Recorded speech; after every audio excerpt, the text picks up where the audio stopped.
महामानव के चरणों में श्रद्धा सुमन अर्पित करते हुए मंचासीन परम पूज्य भिक्षुगण और सामने बैठे हुए भिक्षुगणों का तथा मंचासीन अतिथि गणों का हार्दिक अभिनंदन वंदन करते हुए मंच के सामने बैठे हुए माताओं बहनों पिता तुल्य बुजुर्गों सहित तमाम क्रांतिकारी साथियों का मैं अभिवादन करते हुए कहना चाहूँगा साथियों कि आज जो विषय भगवान बुद्ध की परंपरा की या उनके द्वारा जो शांति का संदेश दुनिया को दिया गया, लोक मंगल गाथा में जिसे वर्णित किया गया, उसे महाराज अशोक अपने राजकीय प्रयोगशाला में 84,000 बुद्ध विहार बनवा करके जो वो संदेश देना चाहते थे, उस परंपरा में आप भी हैं। अब जरूरत है कि सामाजिक सद्भावना नहीं है, तब इसका मतलब कि आपको यह प्रयास करना पड़ा। अगर सामाजिक सद्भाव होता, भाईचारा होता, मानवता होती, हिंसा नहीं होता, झूठ नहीं बोले जाते, व्यभिचार नहीं होता, अत्याचार नहीं होता, बलात्कार नहीं होता, तब तो यह माना जाता कि आपकी कोई जरूरत नहीं है। लेकिन महाराज अशोक के 84,000 बुद्ध विहारों में से 10-20 की संख्या पुरातत्व के नक्शे में मौजूद है, उसके अभिलेख में मौजूद है, बाकी तो सब गायब है। तो आखिर गायब करने वाला कौन था? मोहम्मद गोरी पर तोहमत लगाया जाता है, खिलजी पर तोहमत लगाया जाता है कि मुसलमानों ने ही नाश किया। तो थोड़ा मैं इतिहास का अवलोकन करते हुए आपसे जानना चाहूँगा, तब थोड़ा धम्म की परिभाषा पर बहस करूँगा, ईश्वर पर भी बहस करूँगा, धम्म पर भी बहस करूँगा और संघ पर भी बहस करूँगा और बहुत संक्षेप में करूँगा।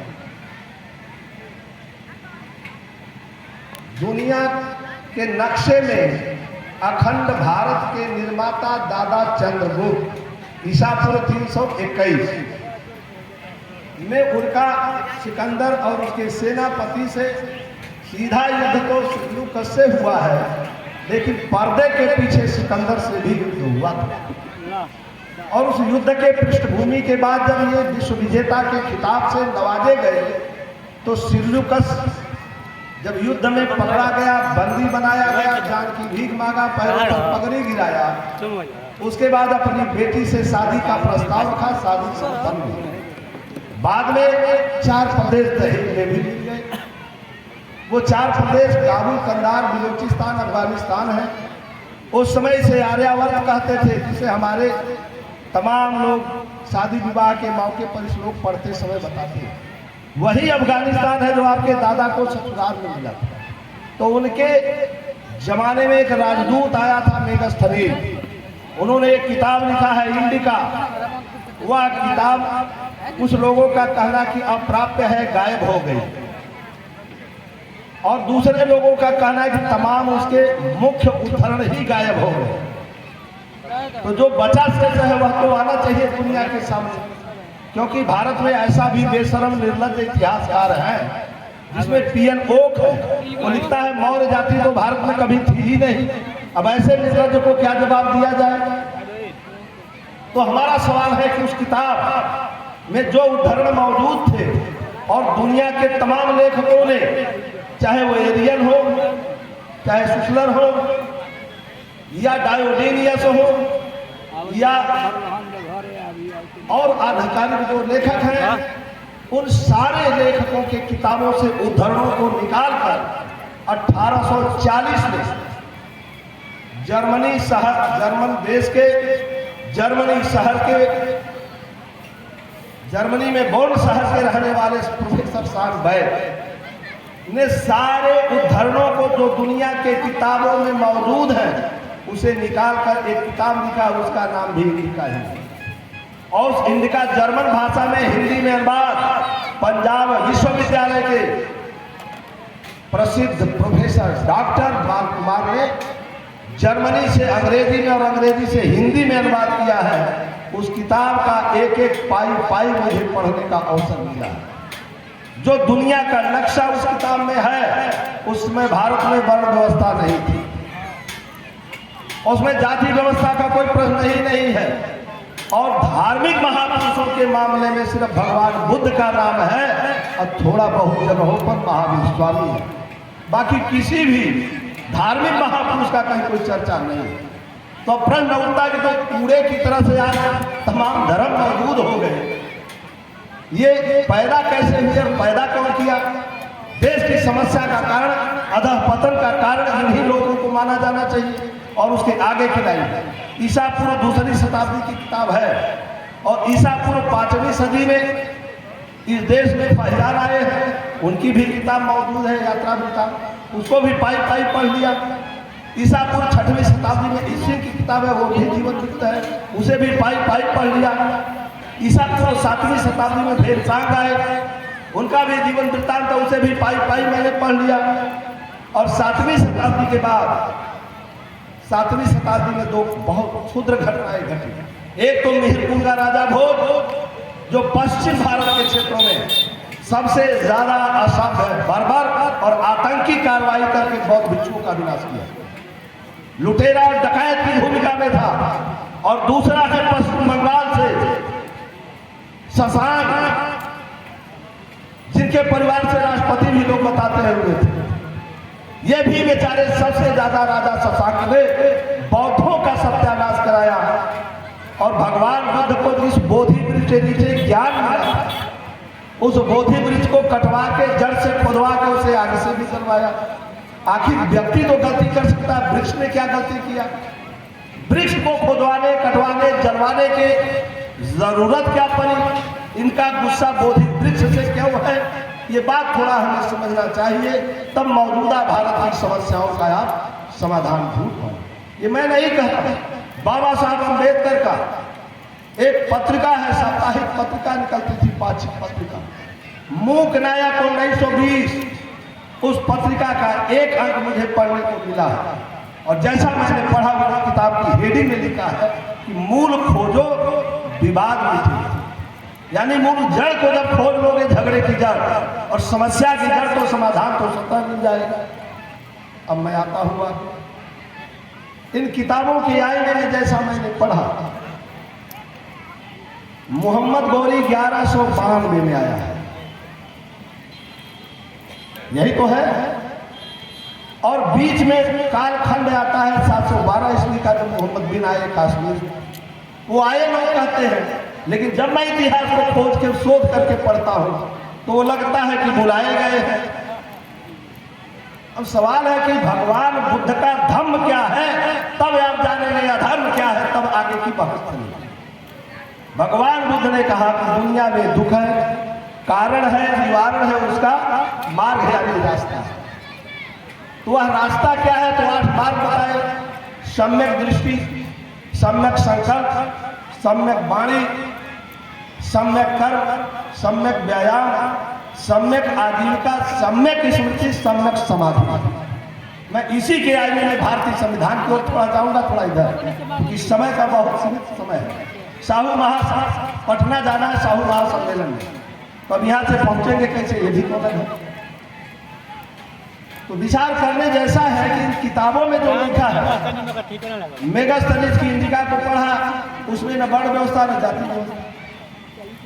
फिर इसके बाद जब मैंने रेनेसांस, फाहियान, इत्सिंग को पढ़ा तो उसमें भी वर्ण व्यवस्था, जाति व्यवस्था नहीं है। ये 7वीं शताब्दी तक नहीं है।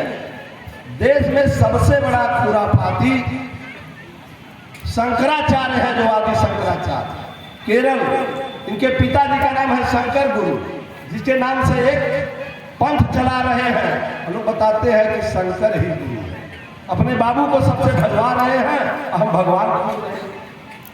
ये भी मैंने पढ़ा, आचार्य शंकर का 3 किताबें, और तीनों किताबों के सारांश में यही है कि बौद्धों ने बिगाड़ा क्या था इनका, जिसके लिए राजा सुधर्मा की 70,000 सेना, पूरा खजाना लेकर 5 शील का पालन करने वाले बौद्ध भिक्षुओं का कत्लेआम करना चाहिए।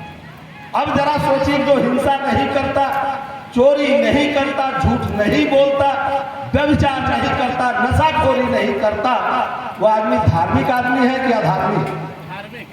ऐसे धार्मिक लोगों की कत्ल कराने वाला दुनिया का सबसे बड़ा आतंकवादी भी है और अपराधी भी। ये मैं नहीं कहता, ये विद्वान जो अपराध शास्त्र के विद्वान है उनकी परिभाषा कि विधि के विरुद्ध किया गया कोई भी कार्य अपराध कहलाता है, ऐसा जो भी करता है वह अपराधी कहलाता है, तथा जो संरक्षण देता है वह महाअपराधी होता है और कानून के मुताबिक दंड का भागीदार होता है।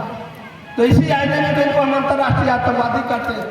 जो विश्व गुरु विश्व विजेता भारत था, अगर आज देश में भूखे नंगे लोग हैं, माँ बहनों की हत्याएं होती हैं, बलात्कार होते हैं और तमाम तरह के जाल फरेब हो रहे हैं, उसका जिम्मेदार शंकराचार्य और उनके द्वारा स्थापित धर्म है।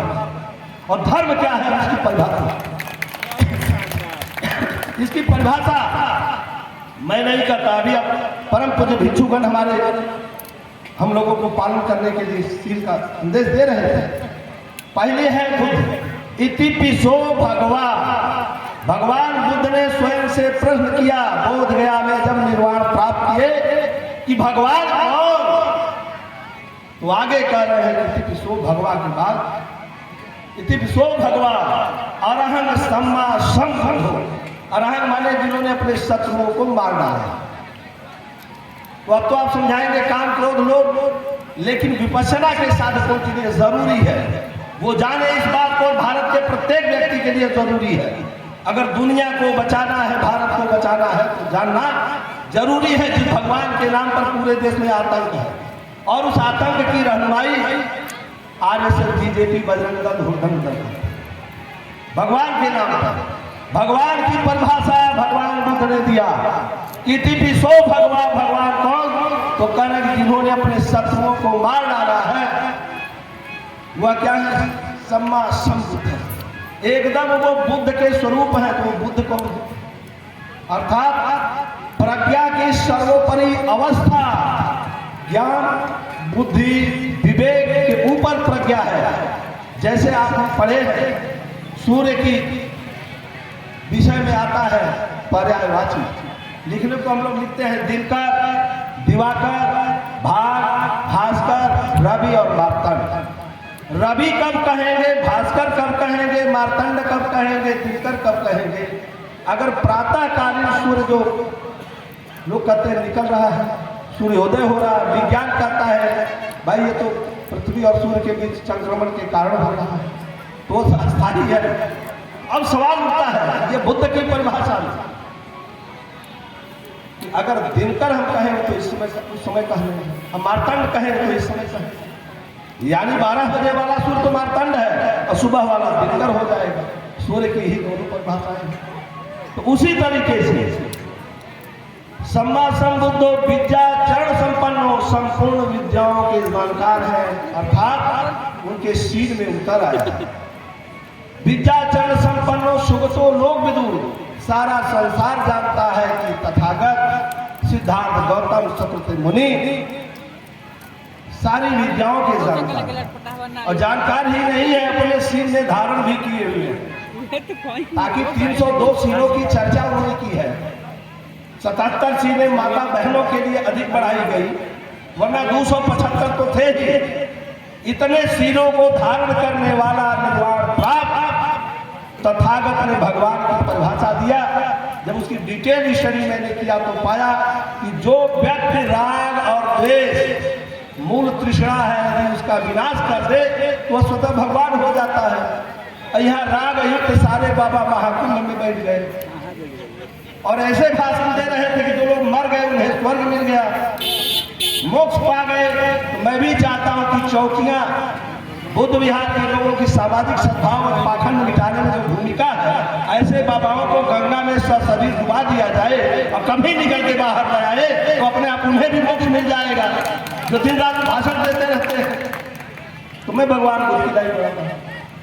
और हम सम्मा संबुद्धो विद्या चरण संपन्न सुगतो लोक विदुर, सारा संसार जानता, अनुत्तरो जिनका कोई जोड़ नहीं है वो अनुत्तर, उनके समकक्ष आज तक कोई नहीं। जैसे हिमालय पर्वत हिम से हिम से आच्छादित पर्वत शिखर तो बहुत है दुनिया में, लेकिन हिमालय बेजोड़, उसके टक्कर का कोई पर्वत शिखर नहीं है। ऐसे ही दुनिया में बुद्धत्व को प्राप्त रास्ते में चलने वाले लोग बहुत से पैदा हुए, लेकिन भगवान बुद्ध बेजोड़ हैं, उनकी ऊंचाई को प्राप्त करने वाला आज तक कोई माई का लाल नहीं पाया। ऐसे सिद्धार्थ गौतम क्या कह रहे हैं? पुरुष दम्भ सार्थी सत्ता देव मनुष्यानम। मनुष्यों और मनुष्य जो है, जो पुरुष है और देवता है, वो सबके गुरु है, पथ प्रदर्शक है, पीर पैगंबर है, वही तो भगवान है। एक